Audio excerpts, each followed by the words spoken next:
Ashama harka fuunee akkam jirtu daawwattoota televezyiinii Itoophiyaa. Televezyiinii Itoophiyaa tamsaasni afaan Oromoo mata dureewwan garaagaraa irratti dhimmoota garaagaraa keessummoota namoota ogummaa garaagaraa qaban mariisisuudhaan isin biraan gahaa turuun keenya ni yaadatama. Har'a immoo mee waa'ee saayinsii fi teekinooloojii irratti keessumattuu dargaggoo Injiinar Saamu'eel Margaa wajjin turtii taasifna. Mee duraan dursuudhaan Injiinar Saamu'eel Margaa eenyu akka ta'e daawwattoota keenyaan wal habaru daawwattoota keenyaan wal bari. Duraan dursee siin galateeffadha. Maqaa Finfinnee International Space Education fi maqaa African Space Research Organization dhaani maqaan koo Saamu'eel Margaa jedhama. Finfinneetti dhaladheen guddadhe jechuudha. As Finfinnee keessatti gaa maqaa dhaabbata International Space Education jedhamu qabdu. Mee waa'ee dhaabbata keessanii kana dhaabbanni keessan maqaan isaa maalirraa ka'e kan mogga'ee maaltu isin kakaase dhaabbata kana hundeessuuf kan biraa immoo hanga ammaatti maal hojjettanii kaawwan dhaabbata kanaa hoo maaliin? Finfinnee International Space Education kan dalagu karaa aerospace akka aerodynamics kan jedhamudha. Automobiil akka engineering fa'aadha. Steam irratti steam science engineering mathematics akka robotics fa'aa ta'uu danda'a. Second akka cyber security fa'aa kennina. Remote satellite sync fa'aa kennina. Rocket launching fa'aa too much kennina jechuudha. Nama meeqaan isin? Nama tokkodha. Aanuma qofadha. Maal hojjettan? Kanaan dura ani gara kanatti gara kalaqa irratti galuu kan danda'e natural giftidha jechuudha. Baradhee osoo hin ta'in waan waaqayyoon natti kennedha jechuudha. Waan rabbiin natti kennedha. Hoggaanii gara kanatti hoggaa dhufnu natural giftii qabna. Of course, natural gift. Waan Akkamii keessa darbitaniiti ni kanaa keessa? challenge baay'ee keessatti ture. Waa baay'eetu ture. Galata gooftaa ta'uu duraan durseetanii. Second immoo dorgommiin nan dorgoman ture karaa naashinaali fi akkasumas international competition irratti jechuudha. Dorgomeetanii tokkoffaa nan ba'a jechuudha. Achirraa ka'eetanidha jechuudha. Iddoo kanatti ka'uu kan danda'e.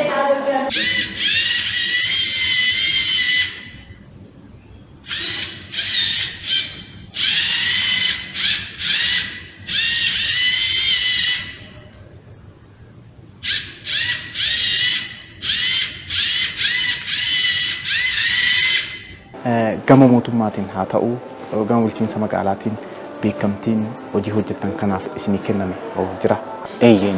Of course. Akka saayinsii fi teekinooloojii isaa ta'u guutummaa Ameerikaa irratti isaa ta'u mostly naasaan nutti kennee jira jechuudha. Maal hojjettaniitu beekamtii isinii kenna? Ani dorgommii irratti hin ture jechuudha. Akkuma sitti kanaan dura jechuudha. Mana barumsaan kunis kan baname maqaa kootiin jechuudha. Anadha founder jechuudha. CRM founder anadha. Manni barumsaa sitti Finfinnee International Space Education kan dalagu gara baay'eetti waa baay'eedhaan jechuudha. Akkuma sitti for example aerospace, aeronautics, aerodynamics, steam science engineering mathematics akka robotics fa'aa ta'uu danda'a. Isaan fa'aa kana kan barsiisudha jechuudha. Kanaafuu beekamtii kana kan argadhe 2016 irratti Indiyaan irratti dorgommii ture jechuudha. Dorgommii kana irratti NASAatu qopheesse. NASA Human Exploration Rover Challenge kan jedhamu irrattidha. Achirratti akka Afrikaatti hin deemee yeroo duraadhaaf jechuudha. Dorgommii sana achitti kan gaggeeffame. So Mars Rover irratti kan jirtu robotii sana gara prototype irratti jijjiirree akka mekaanikaanidha. Nama lamatu drive kan godhudha. Achirratti drive goonee competition jechuudha. NASAatu waggaa waggaatiin kan qopheessudha. April irratti kan gaggeeffamudha jechuudha. So after few months we're going to have a competition. Akka Afrikaattidha kan deemnu maqaa Rift Valley Universityidhaan fi maqaa Finfinnee International Space Educationidhaan dhaqnee dorgomna jechuudha.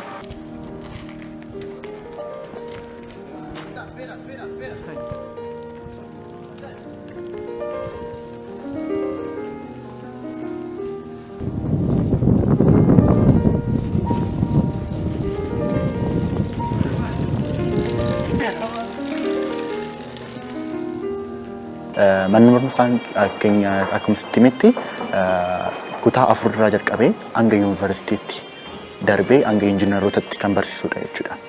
Diploomaa fi digiriidhaanii waa'ee saatalaayitii maal faayidaa saatalaayitii maal akka ta'e kan barsiisudha jechuudha. Isaan amma eegalleerra jechuudha.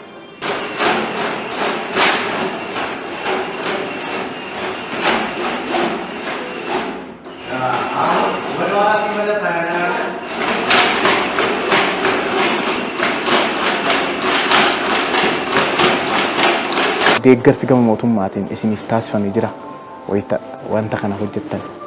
Dhugaa dubbachuudhaaf mootummaan Finfinnee International Space Education gargaarre ni qophaa keenyaan gargaarsa mootummaa Ameerikaatiin gargaarsa uummata Oromootiin akkasumas asitti kan ga'e jechuudha. Mana barumsaan kun institute kan jechuudha. Second immoo akkasumas abbaa qabeenyaa obbo Dinquu Dayyaas isaanis nu gargaaran jiru jechuudha hedduu jechuudha. Mootummaan jechuudha kan irratti dalaguu kan ga'u kan jechuudha tokkoffaanii warra akka space agency kana warri jiranii isaan faana collaborate godhamee akkamitti dalagamuu akka qabu wanni itti godhamu qaba itti yaadamuu qaba. Iddoo mootummaan nama gargaaree hambee jajjabinni namaa kennamu. Saayinsii kana fakkeenyaaf saatalaayitii garaa garaa kana cimsuun ni danda'ama. Mootummaan gargaarsa gochuu qaba. Mootummaa Itoophiyaa qofa osoo hin ta'in mootummaa biyya alaas ta'uu qaba. Maaliif yoo ta'e yoo jettees waa'ee saatalaayitii hin beeknu. Guutummaa guutuutti yoo wantoota observations yoo gallee yoo laallee saayintistoota jennu hundas yoo jenne hin beekan guutummaa dubbachuudhaaf jechuudha. Kana waan ta'eedhaaf tokkoffaan gara akkanatti galuuf waggaa jedhamu workshopii fudhachamuu qaba. Maal akka ta'e waa'ee remote sensing satellite kan qophaasa qaba.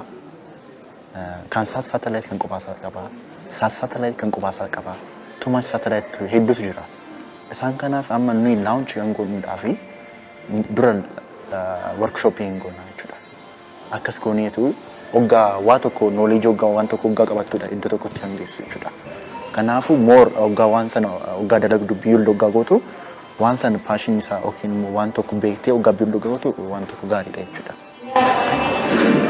Isin hariiroon dhaabbata saayinsii addunyaa garaagaraa wajjin qabdan maal fakkaata fakkeenyaaf akka ispeesiitii nuyi akkuma sittimetti mootummaa Ameerikaatu nu gargaara guutummaa guutuutti jechuudha.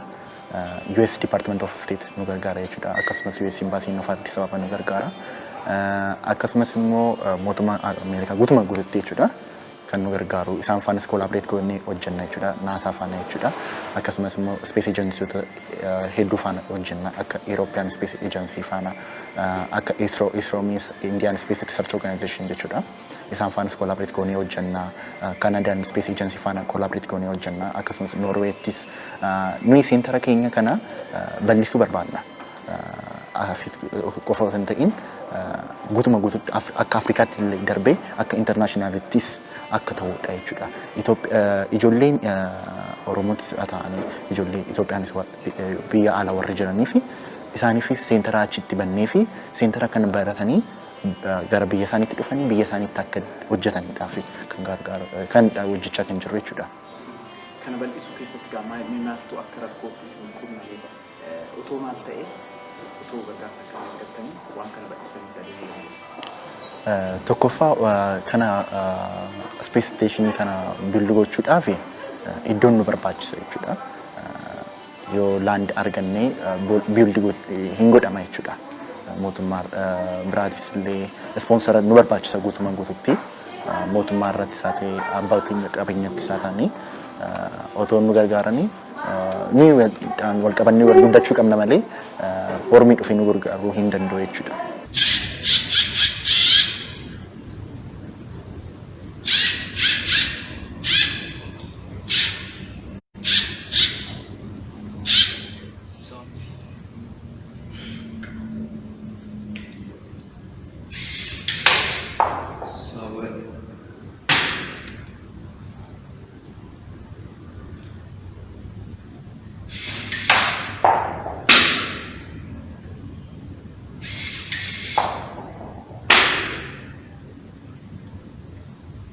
Meeqa gama qorannoo saayinsii hawaa fi teeknooloojii geggeeffamu irratti bal'inaan dhaloota amma lafaa dhufaa jiru ijoollee yookaan young generation kaniin irratti akkamitti hojjetamuu qabaata jettu carraa akkamii ijoollee kaniiniif kennamuu qabaata damee kana Itoophiyaa keessatti babal'isuudhaaf.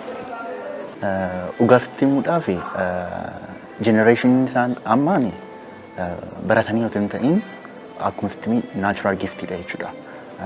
Maaliif yoo jettee amma barataan isaa ammaan hoggaa gaafattu maal ta'uu barbaadda gara fiichariitti hoggaa jettuun maal jedha saayintistii jedha. Awustiraantii jedha. Awustiraantii ta'uudhaaf yookiin immoo saayintistii ta'uudhaaf dirqama asii bahanii barachuu qabu. Because of Afrikaan guutuutti karaa teknooloojii irratti hin beekamtu. Akkasumas immoo space stationis kan qofaa ishee hin qabdu jechuudha. Kanaafuu yeroo duraadhaaf Itoophiyaan launch kan gootu jechuudha. Saatalaayitiin kan qofaa ishee China Space Agency faana collaborate gootee kan dalagdu jechuudha. So nuyi saatalaayitii kan qofaa keenyas launch gochuudhaaf NASA faana collaborate goonee akka guutuutti akka addunyaa faanatti ISS jechuudha. ISS jechuun International Space Station jechuudha. Isaan faana collaborate goonee kan keenya saatalaayitii kan keenya launch gochuudhaaf nuyi wannechaa irraa jechuudha.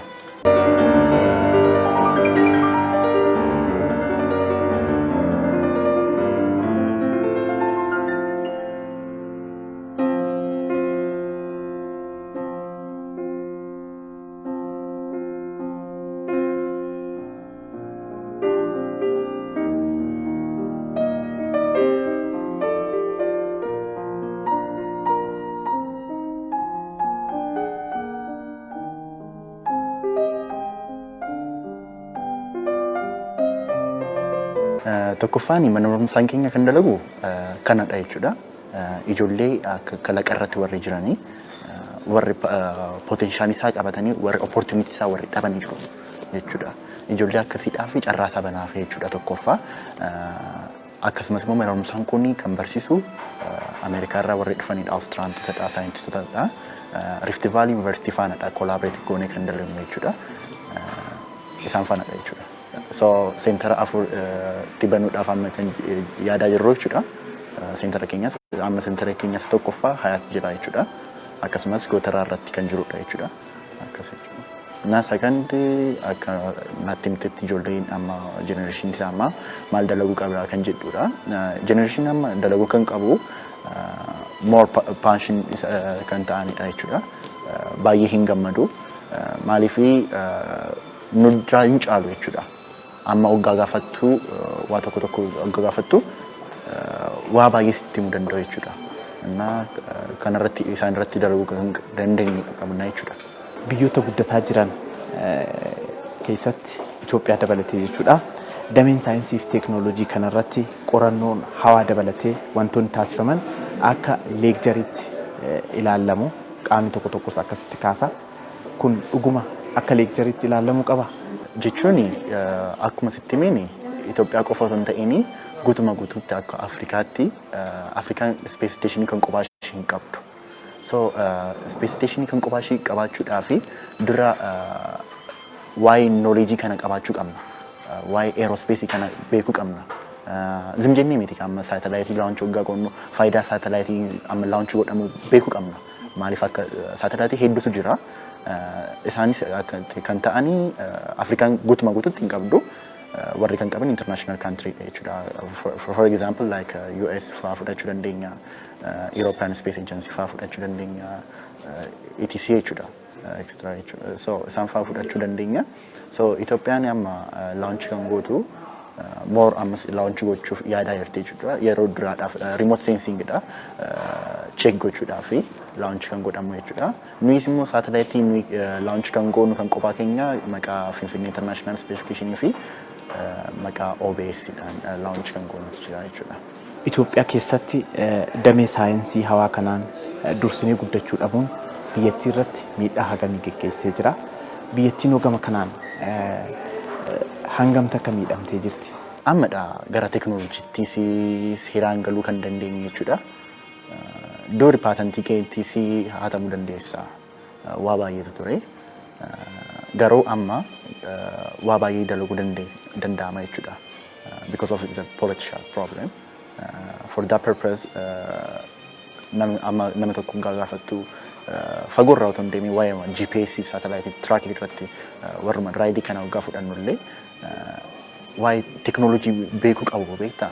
So maappiidha GPS track gootu iddoo jirtu sanatti pick gochuu kan qabu jechuudha.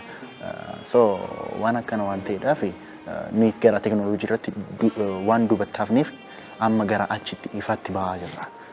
Reef bahaa jirra waan ta'eef Itoophiyaa qofa otoo hin ta'in akkuma sitti guutumatti akka Afrikaatti jechuudha. Satellaayitii gara hawaatti erguun kun Itoophiyaadhaaf faayidaa akkamii qaba? Bu'aa akkamii buusa? Faayidaa guddaa qaba. Itoophiyaaf qofa otoo hin ta'in akka Afrikaatti jechuudha. Faayidaan isaa inni waa baay'eedha. Kan itti check itti godhamu akkuma neetworkii isaa ta'uu waa baay'eedha. Neetworkii jechuun waan hedduu waan itti qabateedha jechuudha.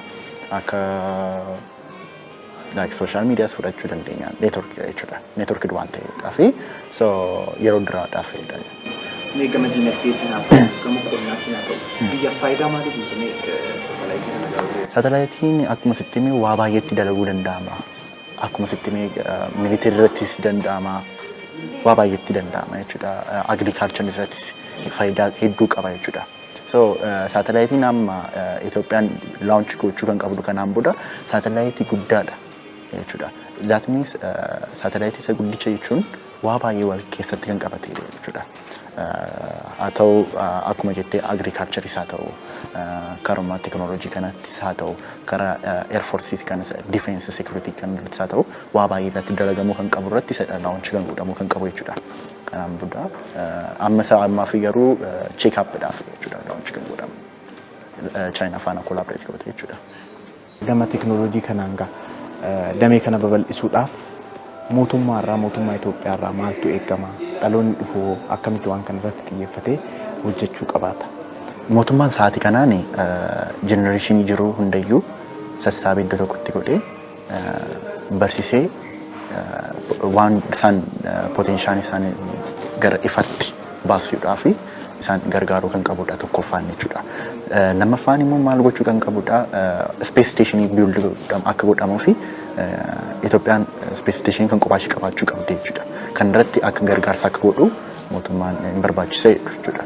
Itoophiyaan wayita satellaayitii kana gara hawaatti ol fugguchiiftu kun mee ija uummata biyyattii akkamitti banuu danda'a? Kun hoo dhaloota uummata keessatti miira akkamii uuma?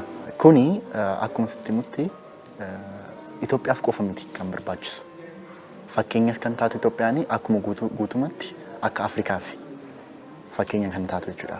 Maaliif yoo jettee waa'ee satellaayitii hin beekan namni tokko iyyuu waa'ee teknoolojii ammas badaas miti. Waa'ee roobootiin illee fageenya ta'uu deemu waan jechuudha roobootiin namaaf maal fayyada kan jedhu illee hin beekani kana waan ta'eef otoo fagaatiin maayini nama isaatii kanaan namni baay'ee poteenshaalii isaa baay'ee wanneechaa jira. Kanaaf baay'ee gammada namni baay'eetti jechuudha. Akka biyya keenyaatti teknoolojii hawaa kana teknoolojii gama saayinsiin jiru kana guddisuudhaaf biyyattii keessatti wantoonni sodaa ta'an yookaan akka gufuutti ilaaltan maal fa'a? Akka bal'atuu fi tokkoffaan gargaarsa hin barbaachisa akkuma jedhetti gargaarsa kan barbaachisu mootummaa Itoophiyaa irraa otoo hin ta'in mootummaa biyya alaa irraadha. Akkasumas tokkoffaan naasaa kana beekuu qaba.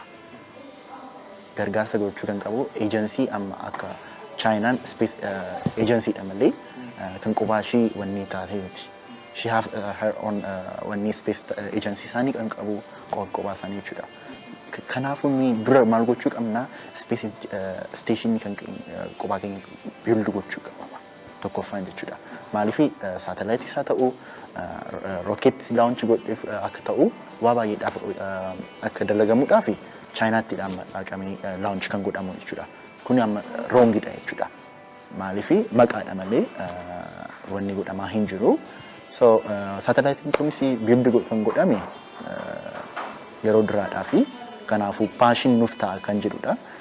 Of course passion nuuf ta'a generation amma dhufuudhaa fi more sammuu isaanii wanni deema jechuudha. guddisaa deemaa jechuudha. Nuyis gara guddinaatti yaadaa irraa jechuudha. Dhaamsi qabdan yoo jiraate gamanumaan carraa isin kenna. Daawwattoota keenyaaf dhaamsa dabarsuu dandeettan. Ani dhaamsa kan qabu dargaggoota keenyaaf tokkoffaan dhufanii gara keenyatti akka barataniif jechuudha. Akka galmaa'aniidhaa fi waan barbaadan sana amma for example mana barumsaatti waan physics barannu waan gear haa ta'u waan fulcrum like pulley fa'aa haa ta'u maal faayidaan isaa